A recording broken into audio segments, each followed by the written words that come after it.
ଷଷ୍ଠ ଅଧ୍ୟାୟ ନନ୍ଦଙ୍କର ଉତ୍ସବ।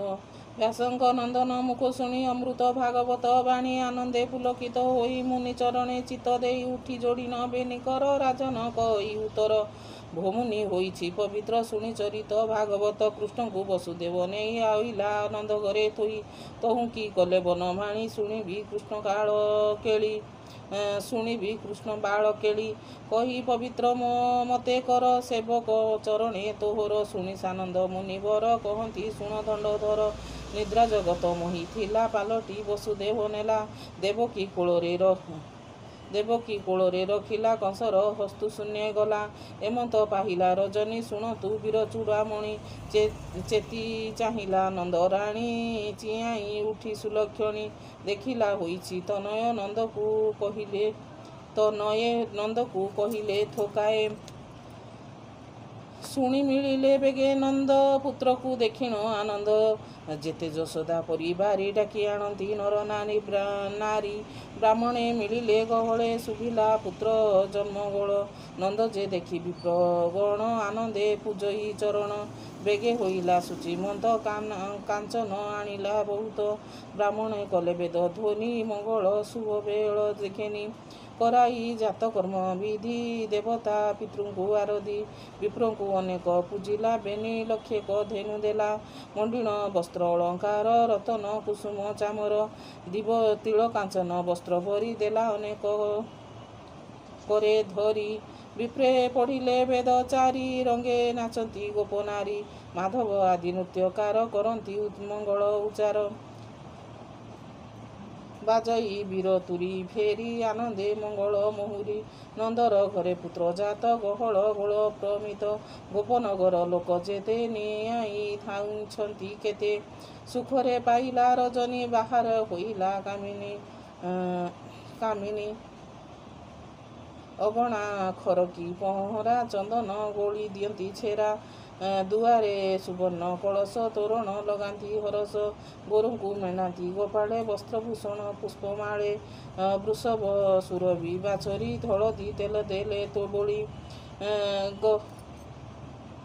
ଗଉଡ଼େ ଶୁଚିମନ୍ତ ହୋଇ ଆନନ୍ଦେ ଅଳଙ୍କାର ନାଇଁ ହାର କଙ୍କଣ କର୍ଣ୍ଣଫୁଲ ନୂପୁର ବଳୟ ମୂଲ୍ୟ ଏମନ୍ତେ ପିନ୍ଧି ଅଳଙ୍କାର ଘେନିଣ ନାନା ଉପହାର।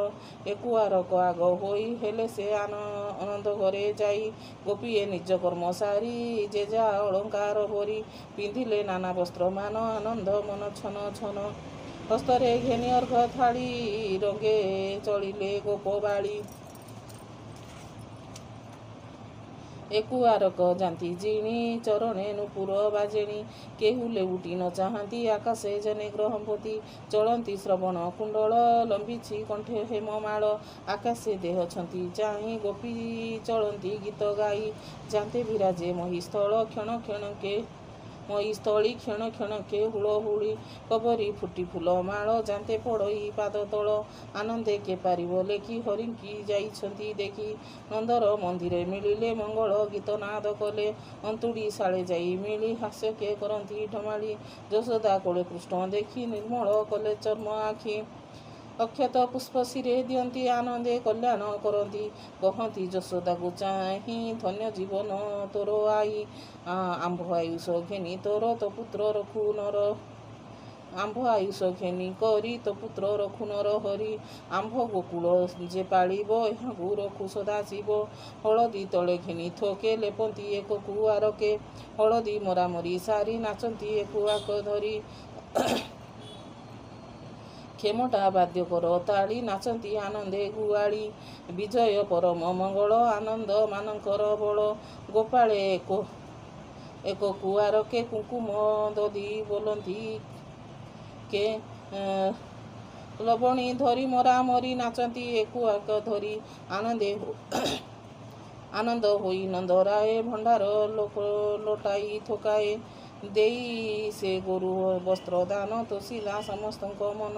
ରୋହିଣୀ ନିକଟେ ମିଳିଲା ଅନେକ ଧନ ରତ୍ନ ଦେଲା ଗୋପୀଙ୍କୁ କରାଇ ହରସ ଭୋଜନ ଦେଲା ଷଡ଼ରସ।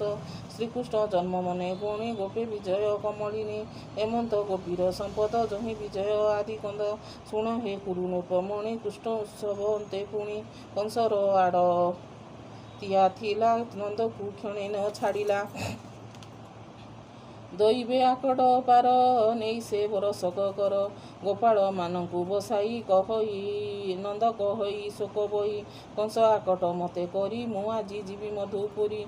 ପୁତ୍ରର ଚିନ୍ତା ତୁମ୍ଭେ କର କହି ଚଳିଲା ମଧୁପୁର। କଂସର ଛାମୁରେ ମିଳିଲା ସୁନିଆ ଧନ ଗଣି ଦେଲା। ମେଲାଣି ହୋଇଣ ତତ୍କ୍ଷଣ କିଣିଲା ନାନା ଦ୍ରବ୍ୟମାନ।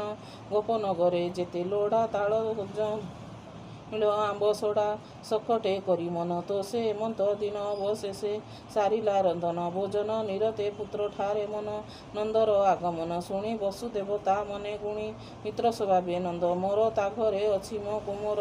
ତାର କୁଶଳ ମୋର ଇଷ୍ଟ ନ ପୁଣି ଜାଣେ କଂସ ଦୁଷ୍ଟ। ହେମନ୍ତ ମନେ ବିଚାରିଲା ନନ୍ଦର ନିକଟେ ମିଳିଲା। ମିତ୍ରର ଆଗମନ ଦେଖି ଉଠିଲା ଆସନ ଦେଖି। ଆନନ୍ଦେ ହୋଇ କୋଳା କୋଳି ଯାଇ ବସିଲେ ଏକ ମେଳି। ପୂର୍ବର କଥାମାନ କହି ଏକୁଆରକ ଭାବ ବହି ବୋଇଲେ ବସୁଦେବ ହସି ନନ୍ଦର କୁଶଳ ପ୍ରଶଂସି। ବୃଦ୍ଧ ବୟସେ ତୋର ସୁତ ପୁଣି ଶୁଣି ହୋଇଲି କୃତକୃତ। ମନୁଷ୍ୟ ଜନ୍ମର ଏ ସାର କହନ୍ତି ସଂସାର ବ୍ୟବହାର। ପୁତ୍ର ନଥିଲେ ଦୁଇ ପାଇ ଉଭୟ ଲୋକେ ସୁଖ ନାହିଁ। ଦାରାତନୟ ବନ୍ଧୁଗଣ ଧନ ସମ୍ପଦ କାରଣ। ତା ପୁଣି ନୁହନ୍ତି ନା ସତ୍ୟ ଦର୍ପଣେ ପ୍ରତିମା ଯେମନ୍ତ। ଚିତ୍ର ପ୍ରତିମା ପ୍ରାୟ ଠୁଳ ଯେସନ ସିନ୍ଦୁର ଉଲ୍ଲଳ। ଭଲେ ଅଛନ୍ତି ନା ଗୋପାଳ ତରୁଣ ବୃଦ୍ଧାଦି ସକଳ। ଗୋପାଳେ ଅଛନ୍ତି ନା ଭଲେ ରୋହିଣୀ ଯଶୋଦାର ତୁଲେ। ମୋହର ରୋହିଣୀର ସୁତ ତୁମ୍ଭେ ତାହାର ତାତ ମାତ। ପିତା ବିଚ୍ଛେଦେ ଅରକ୍ଷିତ ତୁମ୍ଭର ପାଳିବା ଉଚିତ।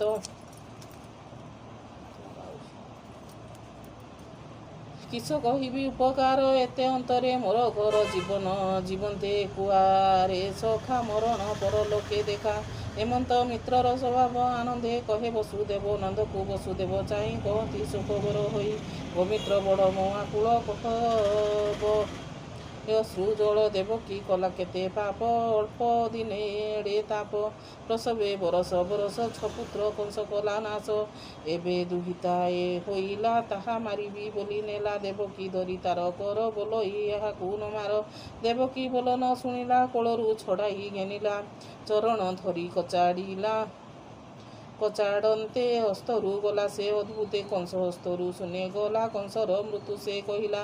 ଶୂନ୍ୟ ମାର୍ଗରେ ଗଲା ସେହି ସ୍ୱର୍ଗେ ନିବାସ କଲା ଯାଇ। ଏକଥା କର୍ମର ଆୟତ ଜଗତ କର୍ମୟାତ ଜାତ। ଏକଥା ଜାଣନ୍ତି ଜ୍ଞାନୀ ଲୋକ ତେଣୁ ନ ଲାଗେ ଦୁଃଖ ଶୋକ। ବୋଲଇ ବସୁଦେବ ସୁଖେ ଯାହା ଅର୍ଜିଲି ପୂର୍ବ ଲୋକେ। ସେ କଥା ସଞ୍ଚିତ ମୋର ପବିତ୍ର ବେଗେ ଯାଅ ଘର। କଂସ ଆଦେଶ ଘେନି ଶିରେ ଜଗତେ ବୁଲନ୍ତି ଅସୁରେ। ମାରିବେ ସବୁ ଶିଶୁ ପୁଅ ଭୂମିତ୍ର ଦଣ୍ଡେ ହେ ନରହ। କହି ଚଳିଲେ ବସୁଦେବ ନନ୍ଦର ମନ ଉଦ୍ବେଗ। ଶୁଣିନ ମିତ୍ରର ବଚନ ନନ୍ଦର ମନ ଛନ ଛନ। ସକଟେ ନାନା ଦ୍ରବ୍ୟ ଭରି ଚିନ୍ତନ୍ତି ପ୍ରଭୁ ନର ହରି। ବାଜଇ ଶଙ୍ଖ ଭେଦି ତୁରୀ ତୁର ନବରୁ ହୋଇଲେ ବାହାର। କୃଷ୍ଣ ଆଦେଶ ଶିର ଘେନି କହିଲେ ଶୁକ ମହାମୁନି।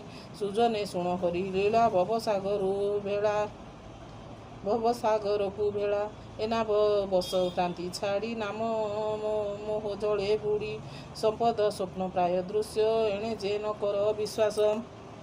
ନିରତେ ଚିନ୍ତନର ହରି ନମର ଶୂନ୍ୟ କୋଳେ କରି। ଗୋବିନ୍ଦ ନାମ ଜ୍ଞାନ ରସ କହଇ ଜଗନ୍ନାଥ ଦାସ। ଇତି ଶ୍ରୀମଦ୍ଭାଗବତେ ମହାପୁରାଣେ ପରମାଂଶ ସଂହିତାଏ 82 ଦଶମ ସ୍କନ୍ଧେ ବସୁଦେବ ନନ୍ଦ ସମାଗମେ ନାମ